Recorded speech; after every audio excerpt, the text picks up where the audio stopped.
The Secret Muse of Andy Pandy, unraveling the 75-year-old strings of a television icon. Close your eyes for a moment. Can you hear it? A gentle, tinkling piano melody, a soothing voice bidding you farewell. Time to go home. Time to go home. For millions across multiple generations, those simple words signaled the end of another magical visit to a world contained within a picnic basket. It was the world of Andy Pandy, the cherubic baby clown whose simple adventures with his friends Looby Loo and Teddy became a cornerstone of childhood itself. Adorned in his now iconic blue and white striped romper suit and a hat that sat just so, Andy Pandy, with his very visible strings, danced his way into the heart of British culture. This year, we celebrate an incredible 75 years since this pioneering puppet first graced the flickering television screens of post-war Britain. He was a trailblazer, a gentle revolutionary in a world desperate for comfort and innocence. But behind this endearing figure lies a story of serendipity, profound love, and a secret connection to another beloved BBC institution. The inspiration for this cherished character, the real-life boy whose image was immortalized in wood and paint, is a source of quiet, immense pride for one television's most familiar faces. This is the story of how a mother's unexpected journey into puppetry and her 5-year-old son created a television legend. Our story doesn't begin in a bustling television studio, but in the quiet lanes of Kent. Here, a chance neighborly encounter would alter the course of children's entertainment forever.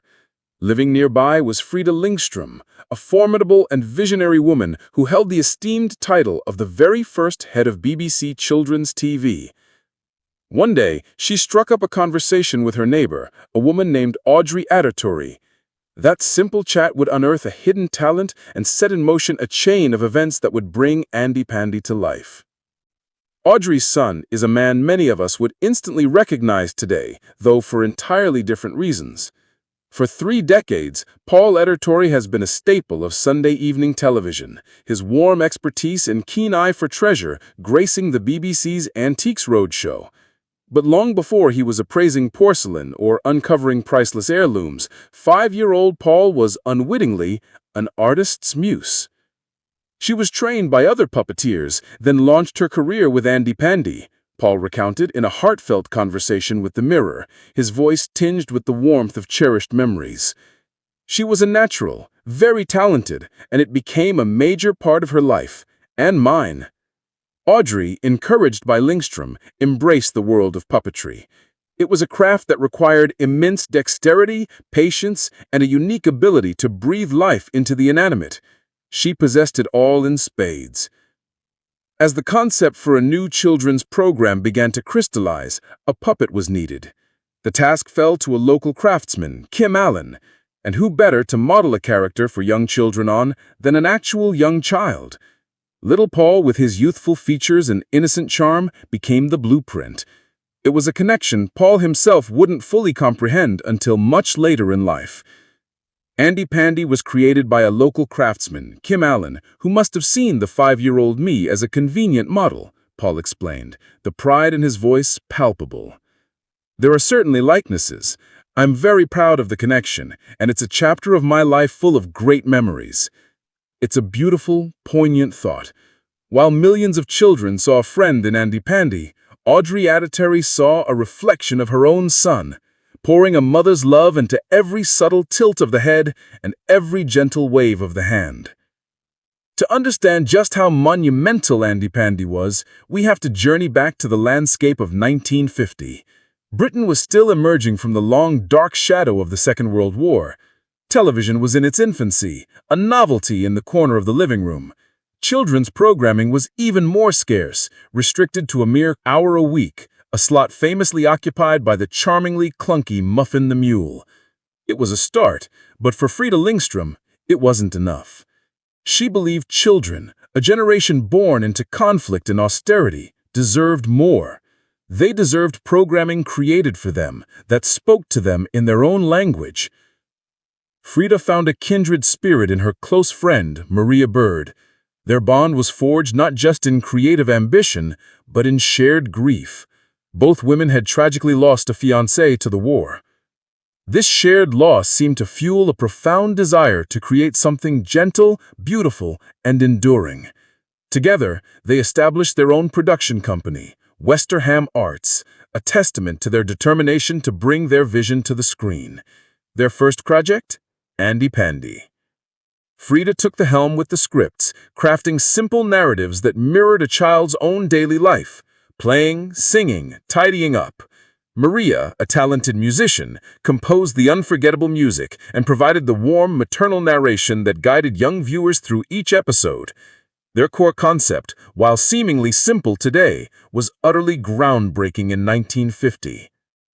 In terms of concept, Andy Pandy was revolutionary, asserts Tim Worthington, a TV historian and the author of The Golden Age of Children's TV.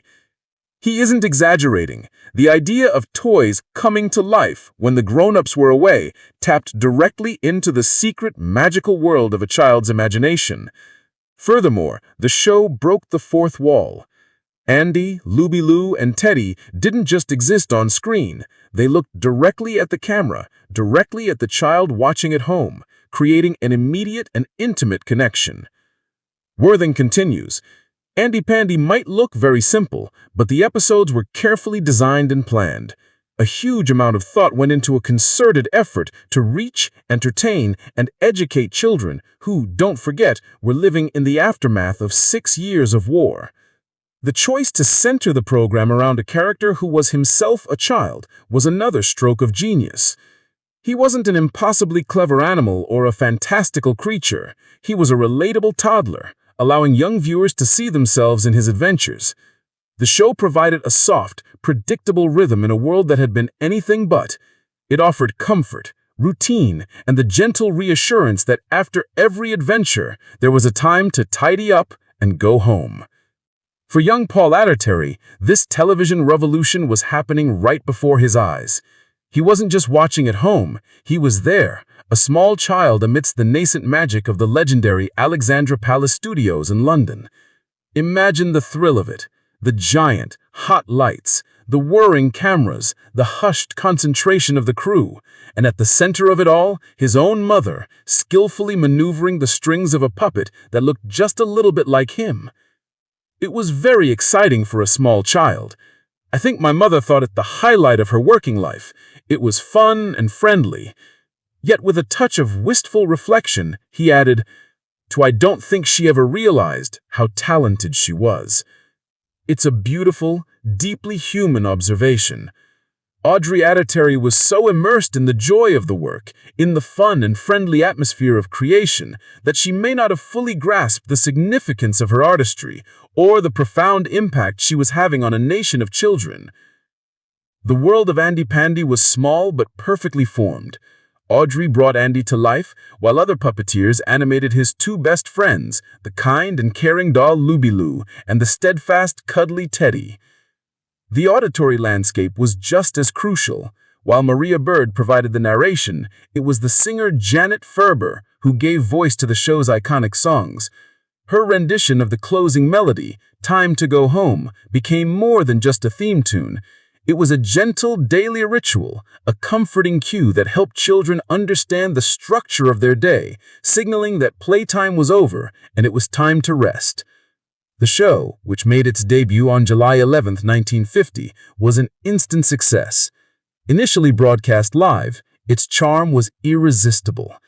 Even as new children's shows began to emerge, the original black-and-white episodes of Andy Pandy remained a beloved staple on television, running in repeats until 1969.